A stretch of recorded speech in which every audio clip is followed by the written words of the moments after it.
He steps off the train, shoulders heavy. His uniform is crisp, his smile faded, unease in his eyes. He glances down the platform, and there she is, a German shepherd, sitting patiently by the bench, tail wagging hesitantly. Her ears perk up when she sees him, and for a moment hope flares in her eyes. He hesitates. Time slows. 2 years ago, he carried her into the station after rescuing her from a roadside ditch. She was sick, frightened, only skin and bones, eyes dull. He named her Luna. In months they became inseparable. She learned basic commands, attended training with him, followed him on hikes. She was more than a companion, she was family. But duty pulled him away. He joined the military, a deployment to a distant region, 6 months, maybe a year. He promised her he'd come home. He whispered it in her ear before boarding the bus.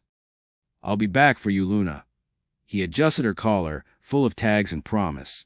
She licked his cheek. He turned away. The platform was crowded that day with goodbyes and hellos, voices rising. Then it sank into stillness as the train pulled away, and she watched his silhouette recede.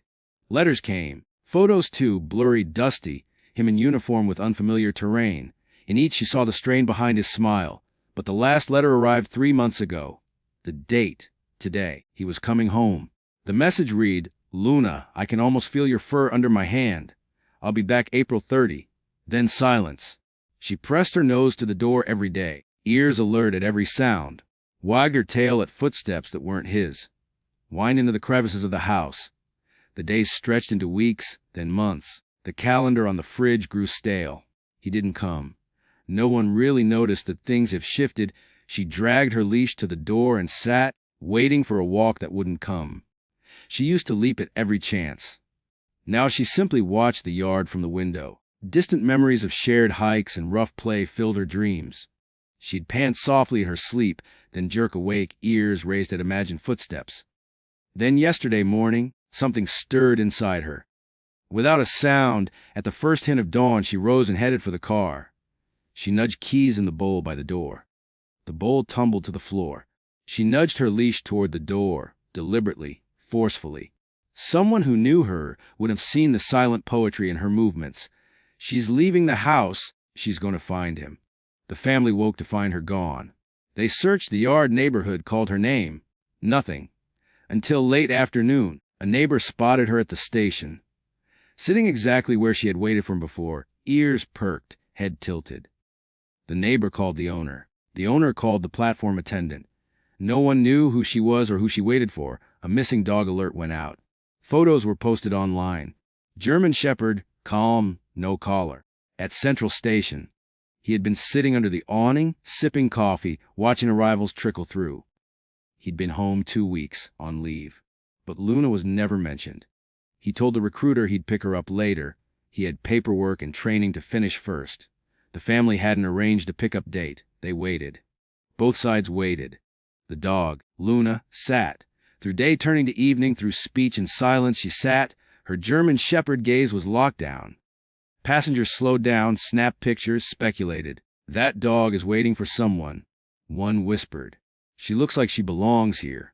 A commuter offered water. She drank politely, then stared down the tracks. Finally, around 6 p.m., he emerged from the crowd. He scanned. He paused. He saw. Their eyes met. He stepped forward slowly. She leaned forward, tail just beginning to wag. He reached toward her, voice cracking. "Luna." She yipped softly and stood, tail sweeping the platform, vibrating her whole body. She lunged forward, and he dropped his bag. They met in an embrace that bruised his bones. People snapped pictures and commented. "Crazy how pets can do that." A station worker dropped to his knees and scratched behind her ears.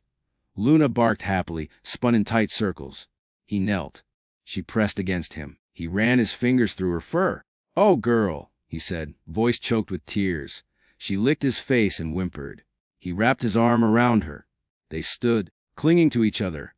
A young woman surveyed the crowd and said, "A moment like this makes you believe." He'd been released from military service. But until today, he couldn't get hold of the papers. He had no ride, and Luna's adoption license had expired. His family didn't want the responsibility. She would have stayed with them, but she didn't wait for them. She waited for him. The platform had emptied. Announcements echoed. He looked at Luna. "Let's go home." She barked yes. He clipped on her leash, scooped his bag, and they walked away together as the platform buzzed with murmurs. Someone said, "That dog is a hero." Others said, "That man is lucky." The family arrived minutes later, breathless, calling his name. "You safe? Where'd you find her?" He held Luna tight. "She found me," he said. When they arrived home, Luna toured her rooms as though no time had passed. She revisited the spot by the window, sniffed the couch, wagged through each darkness and crevice. He filled her bowl. She ate. He washed her paws. They sat quietly under the porch light side by side. News of the reunion spread. Pictures on social media, man hugging dog at train station. Comments poured in. "Dogs that I've seen all day. Dogs are angels." A reporter arrived next morning, notebook in hand. He repeated what happened. Luna waited. He finally came. The tears welled as he retold their story. Later that week, a photographer showed him a shot. Luna's face, inch from his eyes open, earnest. He framed it above the mantel. He typed a small caption beneath, "If love could wait, this is proof." In the days that followed, they walked the trails again longer than before. He skipped work. The world seemed softer early morning dew, birds flitting in the trees. Luna fetched sticks and chased squirrels. She barked at the wind, tail high. He watched her, hand on her back, her head against his leg. She was home. Then came the day he volunteered at the shelter where she was found 2 years ago. He brought Luna, who bounded in greeting. Other dogs barked, wagged, pawed at her. She didn't bark back. She sat calm, eyes steady. She looked at him, then back at the rows of kennels, ghosts of her past. He knelt, hugged her. She leaned in. He spoke softly. "We made it, girl. We made it." They stayed a while. He talked to the shelter director about adopting another dog someday. Could Luna help as a volunteer? They nodded yes. He smiled. They walked out, Luna's tail wagging in time with his heartbeat. Weeks later, some claimed the dog who waited at the station for her soldier's return. Others, lonely heart at platform reunites miraculously. The hashtag Luna waited trended. Friends marveled. "How did she know?" He said, "She just did." Under the glow of sunset, two shadows walked together home. Neither looked back. Their steps were in sync, hearts aligned. The station, once a place of departure, had become a symbol of faith and devotion. A testament to a German shepherd's love, patient and unyielding. Love that spanned time, distance, silence. That spoke louder than 1,000 words. They entered the house. He dropped the leash, and Luna padded ahead. She stopped at the window, gazed into the yard. Then she turned, eyes locking with his. That single glance said it all. "I'm here. You're here there." And the world, just for a moment, held its breath and then exhaled.